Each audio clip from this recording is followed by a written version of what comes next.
Ganhando, perdendo, empatando, análise tática, desta vez de Vitória 2, Fluminense 1. O que aconteceu no primeiro tempo? Quais foram os problemas do Vitória? Quais foram os méritos do Vitória? O que é que aconteceu no começo do segundo tempo que o Fluminense conseguiu ter tanto volume de jogo e chegar tanto no último terço? Enfim, o que aconteceu no jogo aqui analisando o campo, as ideias, dinâmicas, sistemas. Se você tem dúvida, sempre comente aí, tá? Qual é a sua dúvida? E não tem problema nenhum, a gente tá aqui também para ajudar a responder. E claro, aperta no gostei, manda pra galera. O Vitória, que como você viu na também, sufocou o Flu e não é mentira. Talvez tenha sido a principal característica do Vitória no jogo, mas aí quem vai falar é nosso Paulo Analista. E não esquece de se inscrever no canto. Paulo, vamos para mais uma. Pode dar seu boa tarde, boa noite pra galera, mas que eu já vou... Opa, cortei o áudio, mas adiante o lado que eu já vou dar o play aqui. Exatamente, Leão. Bom dia, boa tarde, boa noite para a nação rubro-negra. Vamos aqui entender tudo o que aconteceu entre Vitória e Fluminense. Começando pela organização defensiva do Vitória, que se deu no 4-4-2, mesmo tendo ali algumas mudanças, como o Everaldo do time titular, como o Hiller e o Oliveira alinhados ali pela primeira vez juntos no time titular, como o caso do Edu na zaga, mas o Vitória manteve a mesma ideia do 4-4-2, só que com algumas diferenças. Primeiro, um 4-4-2 onde já subia a pressão desde os primeiros minutos do primeiro tempo. A gente falou muito que nos últimos primeiros tempos do Vitória, o adversário teve muito volume, teve muita facilidade para sair com a bola, principalmente no Barradão, como foi o Red Bull Bragantino na última rodada, só que nesse jogo a gente viu algumas evoluções. Primeiro, com o Vitória subindo um pouquinho mais as linhas, pressionando o Fluminense em sua saída de bola.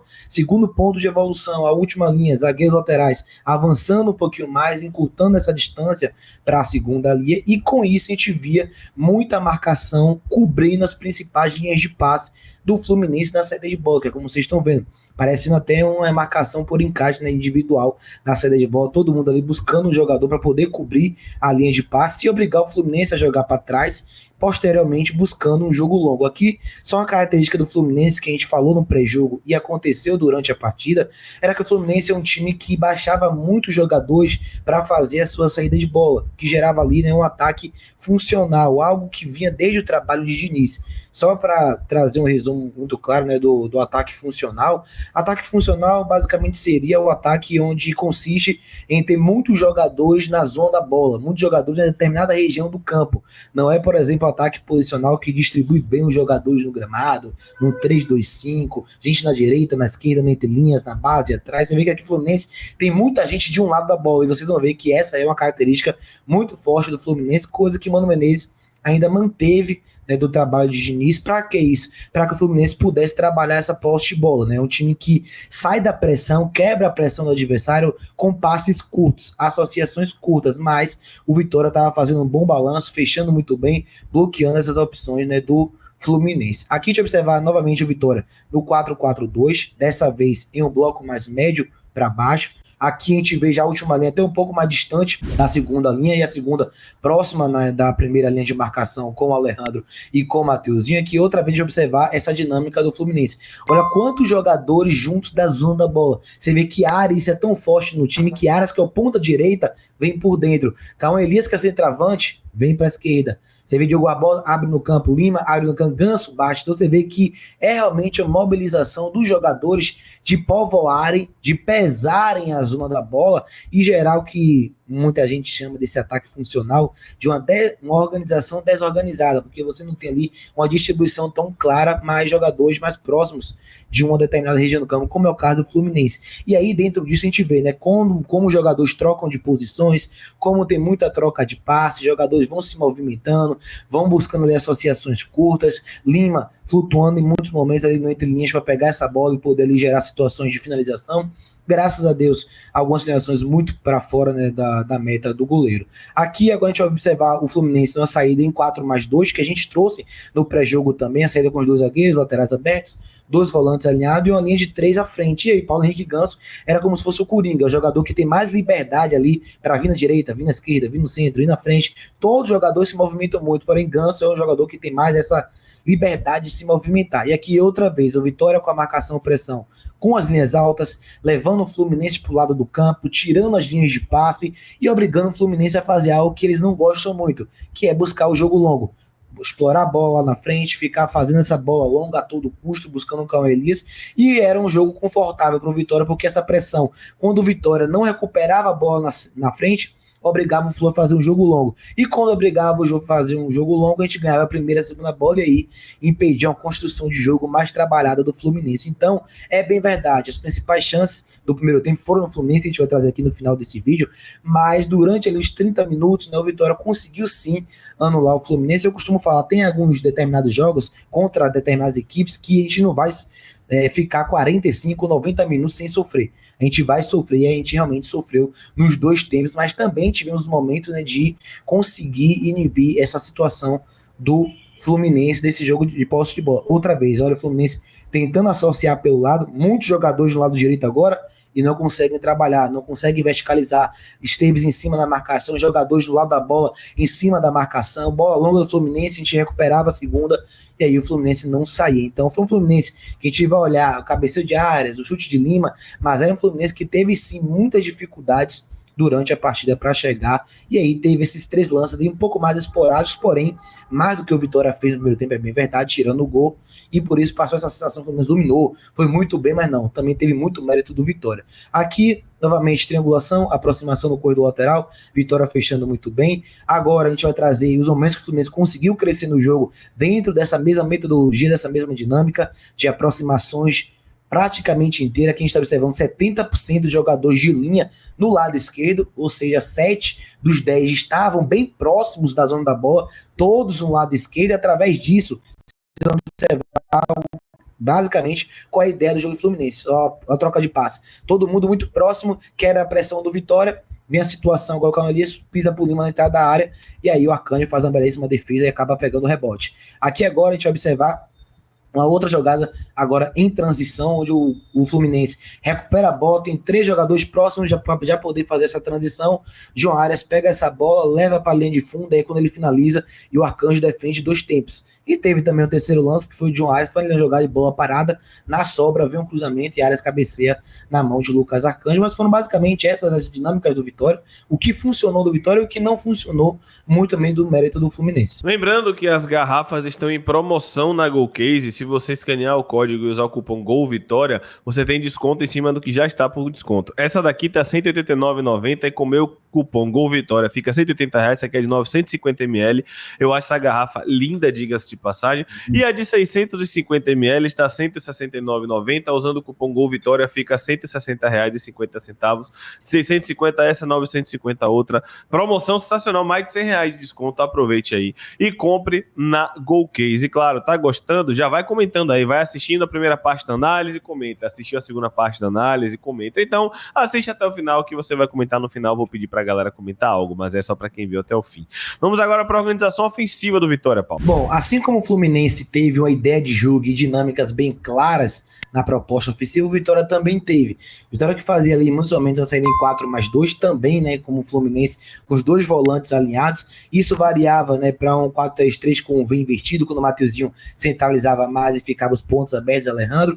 Ora também se desenhava um 4-2-4, quando o Mateuzinho afundava um pouquinho mais, né, para pesar a última linha do Fluminense, como vocês estão vendo agora.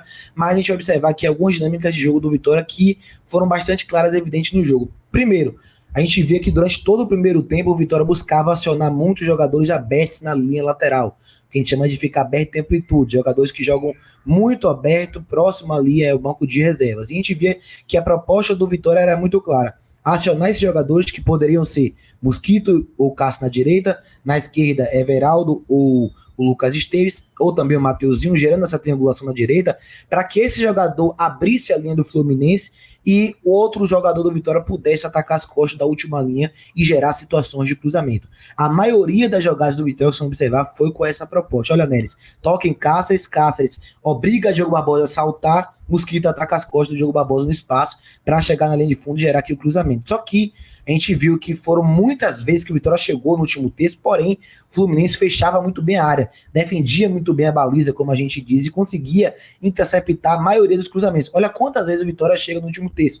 Eu até falo isso, né, na transmissão, que para mim foi o jogo, o tempo onde o Vitória mais chegou no último terço do adversário. O Vitória tinha facilidade para variar o corredor, trazer o passe de ruptura por dentro em alguns determinados momentos. Agora a gente vai ver também algo que é defensivo, mas que foi muito importante, que é o perde pressiona com os volantes e com o Alejandro, mas a gente viu o Vitória com muito volume nesse último terço, porém o Fluminense que defendia muito bem a área e cruzamentos que acabavam não gerando nenhum cenário de finalização.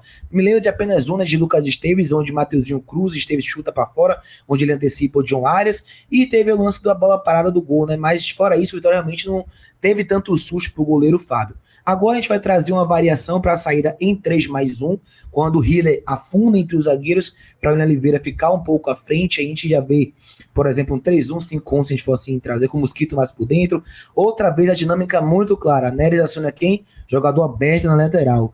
O que é que Cáceres faz? Atrai a marcação. O Mosquito já faz a movimentação, dessa vez não recebe o passe. Cáceres perde a bola, o que é que o Vitória faz?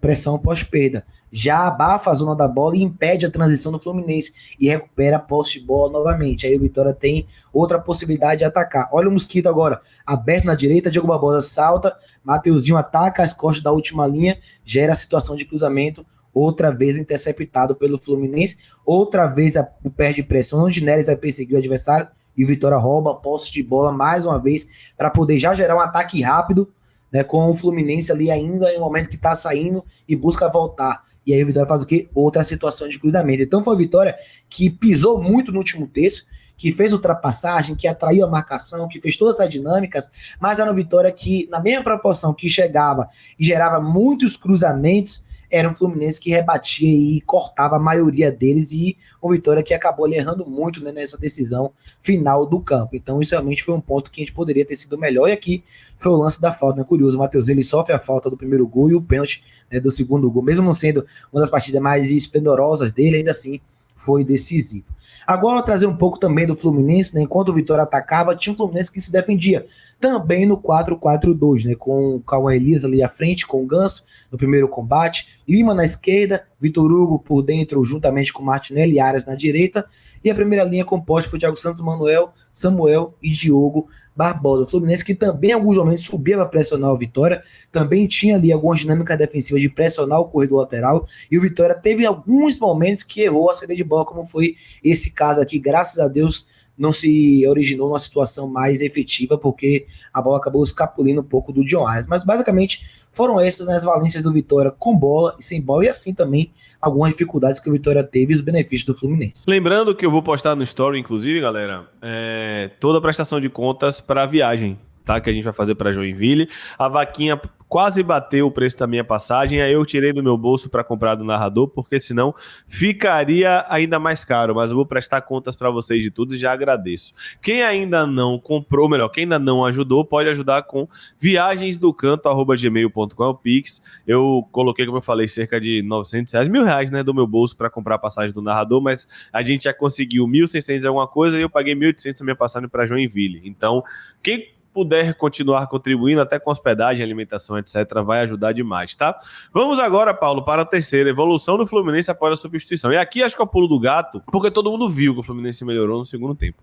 A questão é, beleza, melhorou, mas por quê? O que é que o Fluminense fez, Paulo? O que a gente viu que o Mano Menezes fez foi tirar o jovem Vitor Hugo, um volante de 20 anos que não estava bem no jogo, errando muita saída de bola, estava sofrendo muito com essa pressão, e aí o Fluminense traz o Lima para segundo volante, uma saída de bola melhor, coloca o Keno, que foi o que isso gerou.